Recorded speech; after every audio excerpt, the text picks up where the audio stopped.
Hindi pa rin matutumbasan at mapapantayan ng ilang mga kasabayan ang isa sa pinakamabentang sasakyan na SUV car ng Mitsubishi sa Pilipinas. Ito ay mas compact na klase ngayon sa panibagong update nito. Dinagdagan ng mga bagay na wala sa modelong ito, ngunit na-retain pa rin ng dating itsura na may kaunting pagbabago. Kaya naman kung naghahanap ka ng bagong modelo sa taong ito, isa sa maire-recommend ko itong nasa video natin para at alamin natin kung ano ang mga bagay na advantage at disadvantage nito, kung bakit magpahanggang ngayon ay nananatili pa rin isa sa pinakamabentang sasakyan ng brand dito sa bansa, ang Mitsubishi Montero Sport. Yan ang alamin natin kasama ng kabuuang presyo nito. Pero bago yun, syempre, kung bago ka pa lamang po dito sa aking channel, baka naman kaibigan po like, subscribe button, pati na notification bell para naman ma-update lagi sa mga video na gagawin ko pa. Alright, simulan na natin to!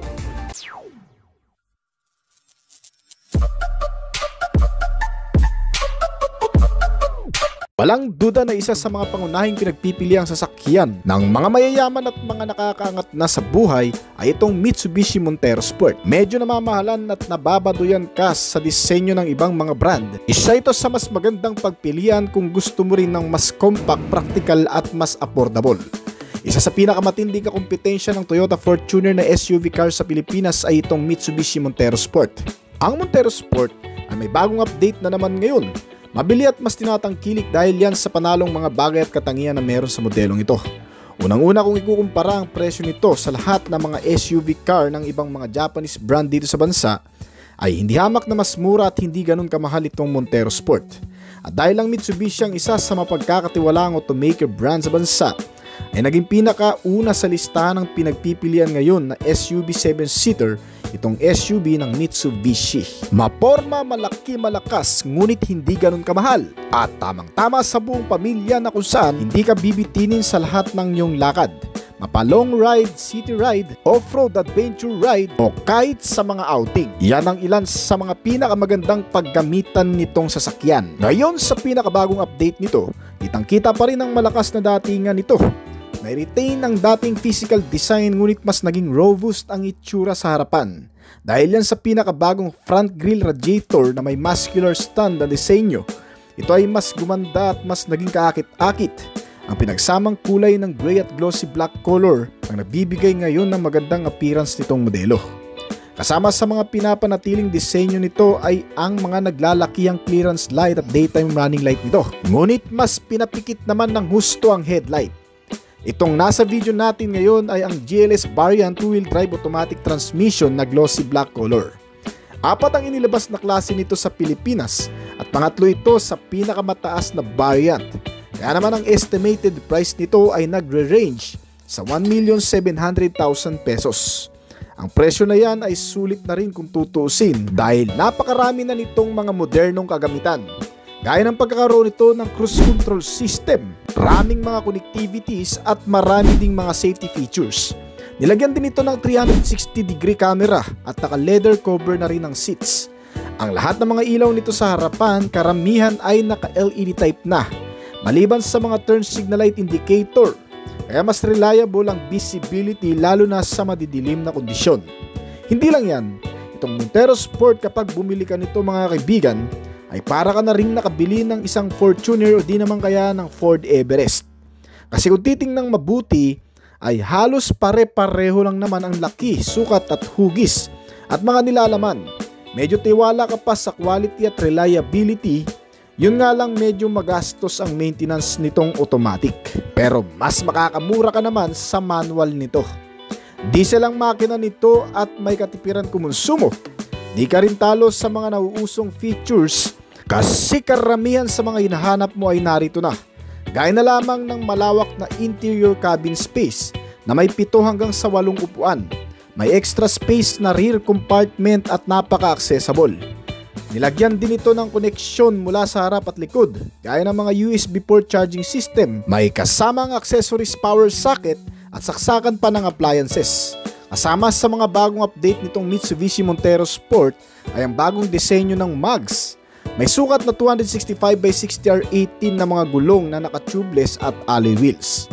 Ang mga suspensions din nito ay pang heavy duty na mayroong mga coil spring, shock absorber na double wishbone at may kasamang stabilizer sa front. Habang sa likuran ay sinusuportahan din ng matitibay na klase ng multi-link lateral rod suspension at may kasama ring shock absorber, coil spring at stabilizer. Kargaan mo man na mabibigat o maidaan sa malulubak, ang pinagsamang kalidad at compact ng harapan at likurang suspensions ay magbibigay sa Montero Sport ng magandang biyahe at matibay na pakikipagsapalaran. Kaya isa rin ito sa madalas na pipiling gamiting sasakyan sa mga terrain. Ang gilid ng bagong Montero Sport ay walang masyadong arte, walang wheel arch garnish kundi ang mahabang side step board lamang na makikita mo dito. Pero huwag kayong mag-alala dahil nabibilhan naman yan sa aftermarket. Mataas din ang ground clearance size nito na kung saan ay mas magnanavigate sa mga off-road condition at sa matutubig. Sa loob ng Montero Sport ay napupuno ng maraming gamit. 7 ang upuan na nakabalot sa leather na may kasamang mga bottle and cup holder. Adjustable at foldable pa ang mga seats nito, lalo na yung sa third row seats kung kinakailangan paluwagin para sa malalaking karga. Kulay itim ang mga sidings na hinaluan ng kaunting silver color garnish at kulay puti na headlining. Ang mga automatic switch gaya ng power window at ilang mga control ay nakakalat din sa loob nito para mas komportableng magamit ng mga pasahero. Meron itong automatic climate control system, isang heater at center console at center armrest. Sa gitna ng bahagi ng dashboard panel, makikita naman ang 8-inch size display na infotainment system na naka-Apple CarPlay at Android Auto. Nilagyan din ito ng Bluetooth connectivity, mga USB na may kasamang auxiliary input. May voice control at touchscreen ang monitor. Meron itong 6 na speaker para sa magandang audio. Ang instrument meter panel nito ay naka-analog at may combination pa ng digital panel sa gitna. Accessible sa mga switch function kaya ang driver kahit hindi ka matangkad ay kayang-kaya mo itong dalhin.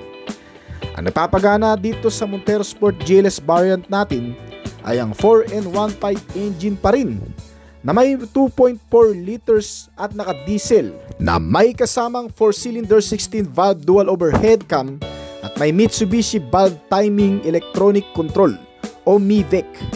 Ang MIVEC technology ay nagpapataas ng output at torque at tumutulong din sa turbocharge system na nagre-resulta sa mataas na capacity, mabilis na takbo at mas tumitipid ang konsumo, na ipinapadala patungo sa front wheel drive train sa tulong ng 8-speed automatic transmission type nito.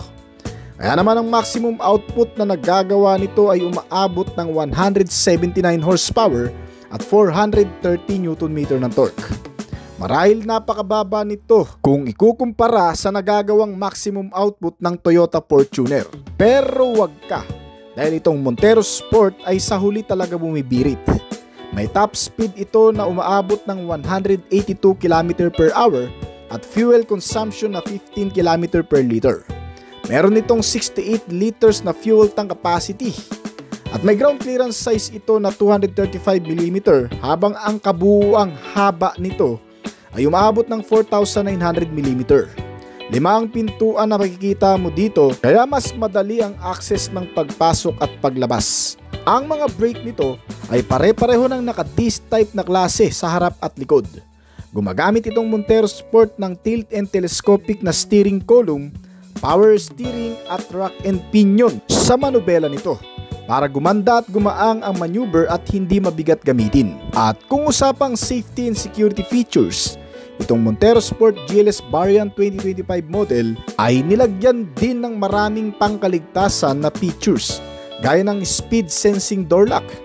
Magsasara ng kusa ang pintuan sa oras na tumatakbo na ito ng 20 km/h na bilis. Hindi delikado sa bata lalo na kung nakalimutan mong ilak ang pintuan dahil kusa naman itong magsasara at maglalak. Nilagyan din ito ng rear cross traffic alert, isang collision warning na nag-i-inform o nagpaparamdam sa driver kapag magpapaatras ng sasakyan at kung may mga paparating sa likuran na mga sasakyan na hindi nakikita ng driver. Meron pa itong blind spot monitoring system na gumagamit din ng radar, sensor o minsan ay camera na makikita sa ilalim ng bumper para maiwasan ang pagkasagi o pagkabangga ng mga kasabayan na sasakyan sa kalsada. Nilagyan din ito ng front and side impact beams na tanging magbibigay ng magandang proteksyon sa loob sa oras ng pagkabangga, na kung saan mapipigilan nito ang matinding pinsala sa loob nitong sasakyan, na nagreresulta para hindi malubhang masaktan o mapuruhan ang lahat ng mga nakasakay dito.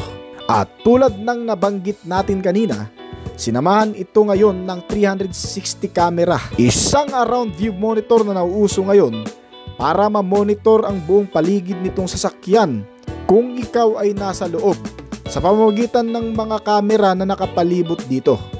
Meron din itong hill start assist, mga parking sensor sa front and rear, at may kasama pang crash sensor, traction control at vehicle stability control system. Di lang yan, marami rin itong mga lagayan ng gamit o mga bulsa na makikita sa loob nito.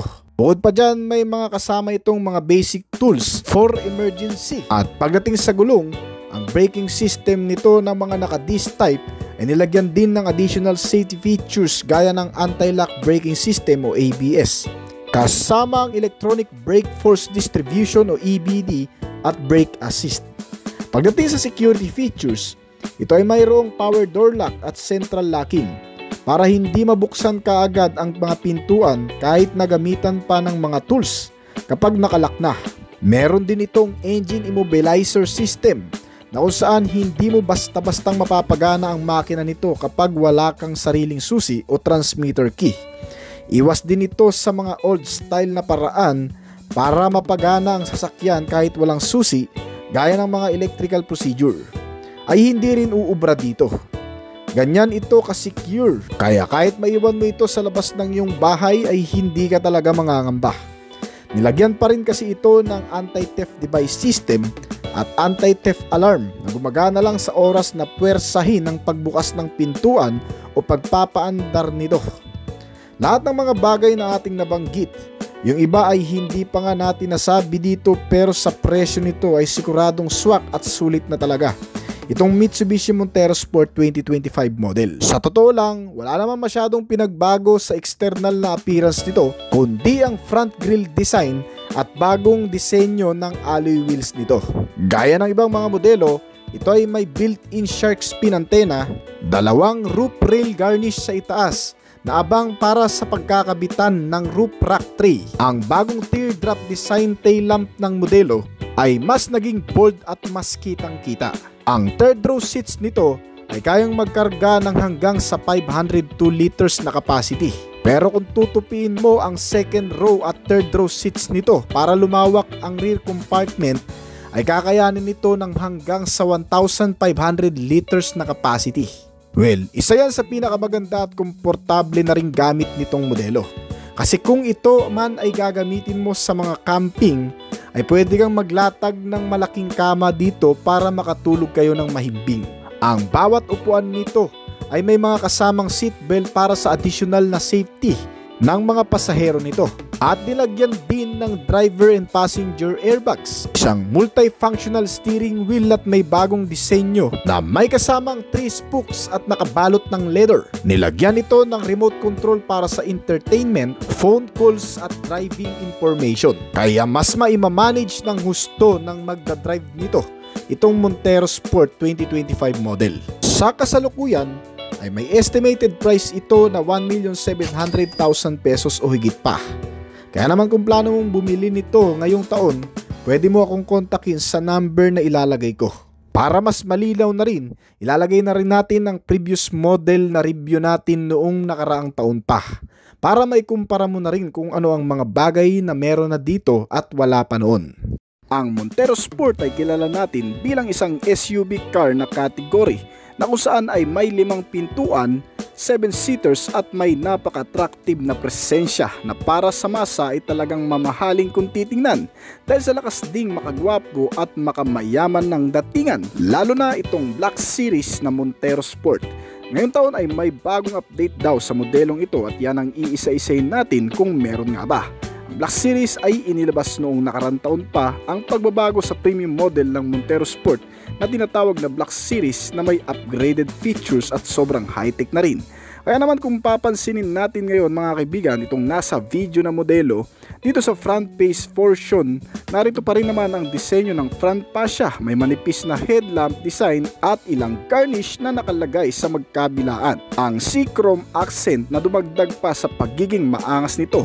Sabayan pa yan ng bagong forma ng front bumper grille at ilang mga detalye pang external. Ay sobrang angas na talaga. Mga ilaw na bago rin ang mga hugis, headlamp na mas sumingkit pa at mga daytime running light kasama ng fog lamp nito ay mas perpekto para sabihing maganda talaga ang update ng Mitsubishi sa mga modelo nito ngayon. Naka full LED type compact na nga rin pala itong headlight, kaya sobrang liwanag na niyan sa madidilim at the same time less maintenance at hassle free. Dahil matagal na gamitan ang ganitong klaseng bulb na LED type. Nakadepende sa lifespan ng battery kaya napaka-reliable. At itong Black Series mga kaibigan, kung papansin niyo, ang front logo ay parang naka-imbus na, hindi na siya basta-basta natatanggal kaya medyo secured na rin. Madalas ito kasi ang nawawala sa ibang mga sasakyan. Pangalawa, narito na rin sa ibaba ang front camera for safety and security purpose na rin. Kaya para sa mga beginner ay madali na lang ding pag-aralan ang mga ganitong klaseng sasakyan. Dahil sa mga safety measure na idinagdag ngayon, may 360 camera kaya ang lahat ng paligid nitong sasakyan ay makikita mo na. At hindi ka mahihirapang imaniobra o kaya ipark ito sa mga alanganing lugar. Bukod kasi sa 360 camera ay mayroon na rin itong kasamang rear camera, kaya sobrang safe na yan.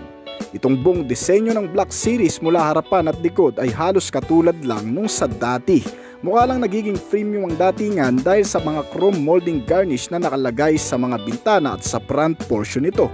At iba pang mga bagay tulad nitong side step board. Kung sa ibang brand kasi, lalo na yung mga lumang modelo, ay hindi ka makakabili ng sasakyan na gaya nito na may kasama ng side step board. Madalas ay aftermarket pa na lalagyan. Ngayon ay sinamahan na rin yan pang karagdagan convenient na rin ng mga ganitong klaseng sasakyan para kahit mga naka-heels o mga maliliit na bata nating mga kasama ay hindi mahihirapang sumampa dito. At ang Montero Sport ay malaki na rin naman daw ang pinagbago sa performance nito. Sa kabuuang detalye ng makina ay pinapagana ito ng 2.4 liter diesel engine, naka-automatic transmission, inline 4-cylinder, 16 valves with dual overhead camshaft engine na ginamitan ng fuel supply system na CRDI na may fuel tank capacity na 68 liters, kaya panglaban din pati sa long ride.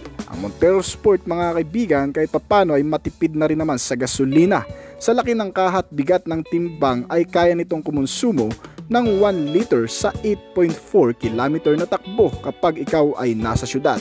Pero kung ang biyahe mo naman ay malayuan, long ride at idadaan mo ito sa expressway, ay kinakaya nito ang 14 km sa kada 1 litro ng konsumo ng fuel.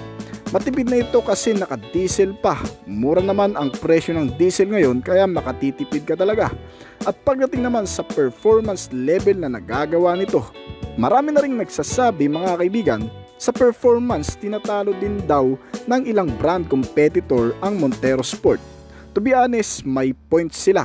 Pero kung napag-aralan mo na talaga kung paano laruin ang performance nitong sasakyan, dito mo magagamay ang tindi ng lakas nito sa actual road riding. Meron itong 179 horsepower sa kada 3,500 RPM at 430 Nm of torque naman sa kada 2,500 RPM. Anyway guys, kung ang hanap mo ay mapapakinabangan mo at ng buong pamilya mo, hindi mo naman talaga kailangan ng mabilis kung tutuusin. Kasi ang bilis pwede pang mai-upgrade depende sa mga papalitan at sa kargada mo. Ang pinakamainam pa rin i-invest yung mapagkakatiwalaan mo sa mahabang panahon. Matipid sa gasolina, very convenient at tumatagal ang kalidad. At syempre dapat ay mahusay rin gumanap sa realidad. So itong Montero Sport ang isa sa best model para dyan. At para naman sa iba pang details nitong sasakyan, ang power steering ay ginamitan ng tilt-in telescopic at rack and pinion na di-adjustable pa ang steering column. Sa ganitong sistema ay mai-enhance mo ang posisyon at magiging mas komportable ka sa loob ng sasakyan habang ikaw ay nagmamaneho. At syempre mai-align mo ang buong katawan mo depende sa laki ng size mo. Ang mga gulong naman nito ay may kabuuang sukat na 265 by 60R18. Pwede pang mai-upgrade to sa size 20 kung naliliitan ka. May mga safety features din ito na kukumpleto pa sa pagiging komportable at convenient nitong sasakyan, tulad nitong anti-lock braking system. Isang sistema na nag-a-unlock sa mahigpit na kapit ng brake kapag biglaan mo itong naihinto sa hindi inaasahang pagkakataon. Dahil dito mas makokontrol mo ng mas maayos ang sasakyan at maiwasan na rin ang anumang disgrasya pa na magaganap sa loob nito. Meron na rin itong EBD o Electronic Brake Distributor na halos katulad lang din ng function ng ABS sensor ang ginaganapan. At traction control system naman, isang sistema na pangkaligtasan na rin para sa mga daanang malulubak, madudulas o kaya naman may mga biglaang pakurbada. Kung maidadaan mo ito doon ay mas ma-maintain mo naman ang stability nitong vehicle dahil dito sa traction control system. At the same time, hindi pa rin mawawala dito ang ilan pa sa mga safety features nito gaya ng mga airbag sa harap at likod, mga seat belts, airbag sensor, mga camera tulad ng 360 at rear camera, parking sensor, parking assist, mga impact beams at crash sensor with child safety lock at marami pang iba. Ay equipped talaga ang sasakyang ito. Meron na rin itong downhill assist control. Ito ay para naman sa mga paahon o pababang kalsada. Bagay naman itong gamitin sa Baguio or Tagaytay, lalo na kung ikaw ay hihinto sa mga ganong kalsada na sobrang tarik. Ay napapakinabangan mo talaga ang sistemang ito. Dahil dito kahit hindi mo na masyadong higpitan ang kapit ng brake, kusa na itong mag-i-stay sa posisyon kung saan ito nakahinto pansamantala. At meron na rin itong kasamang vehicle stability control system. Gaya ng traction control ay nakatutulong din ang sistemang ito mai-maintain ng mas maayos ang biyahe kahit pabago-bago man ang panahon at kalsada na yung dadaanan. Magiging stable pa rin ang takbo niyan umulan man o umaraw.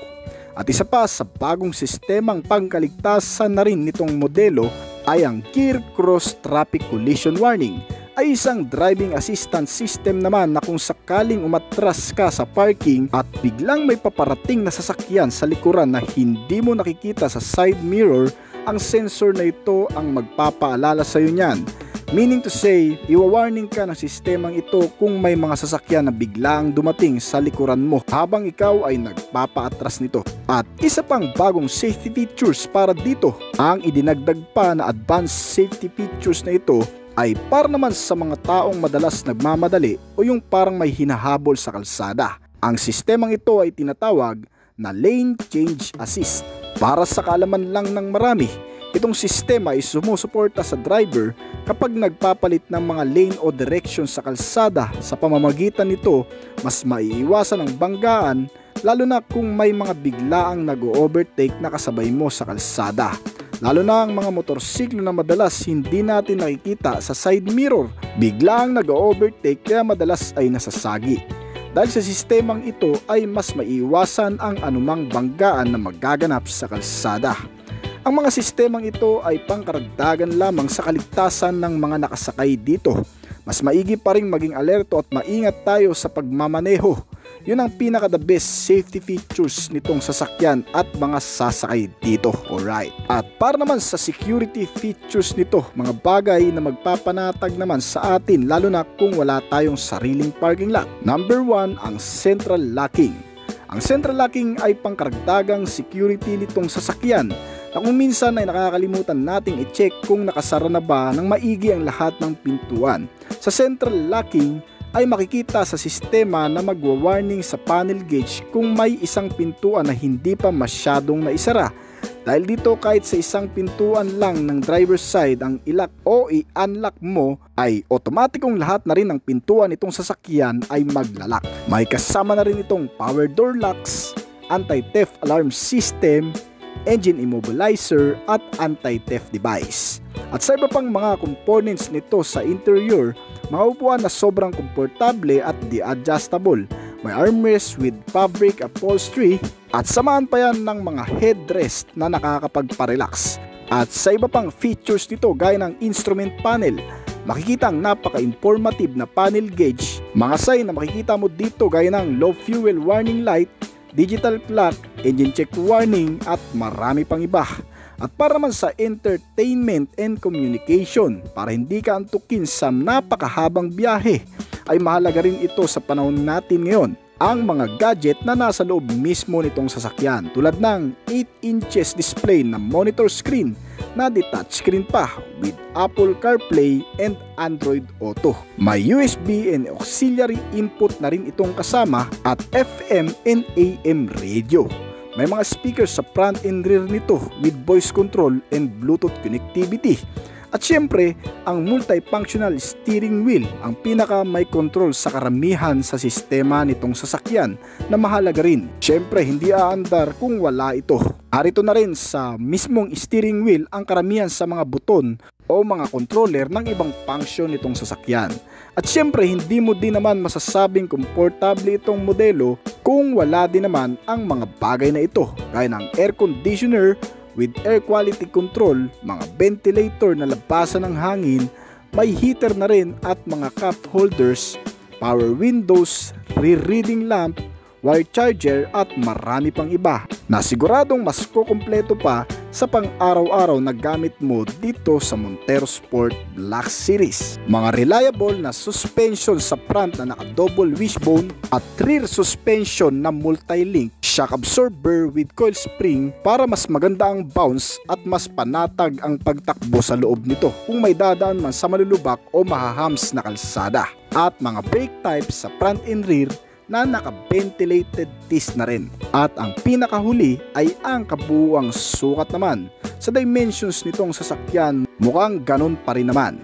May gross weight ito na 2,710 kg, may kabuuang lapad na 1,815 mm at wheelbase size na 2,800 mm. May kabuuang haba ito na 4,825 mm at taas na 1,835 mm. Ang ground clearance nito ay nasa 218 mm. Mataas na yan kung tutusin at kung maidadaan mo sa matutubig ay hindi ka agad aabutin. May seating capacity na 7 seaters at oil tank capacity na 7.4 liters. At ang fuel tank nga nitong Montero Sport Black Series 2023 ay nasa 68 liters ang full tank at naka-diesel po ito.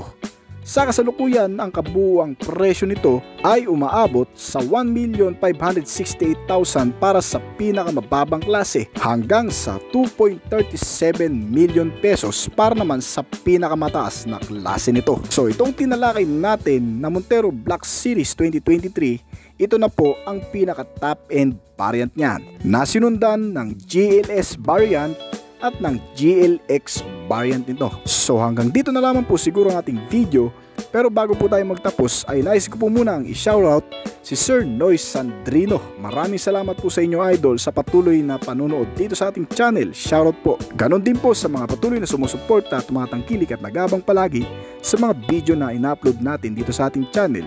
Maraming salamat po at shoutout po sa inyo guys. Ngayon kung bago ka pa lamang din napadpad sa ating channel mga kaibigan, baka naman kaibigan pwede mo makikita ang subscribe button pati na ang notification bell para naman update ka lagi sa mga video na gagawin ko pa. This is Oblis Collection. Thank you!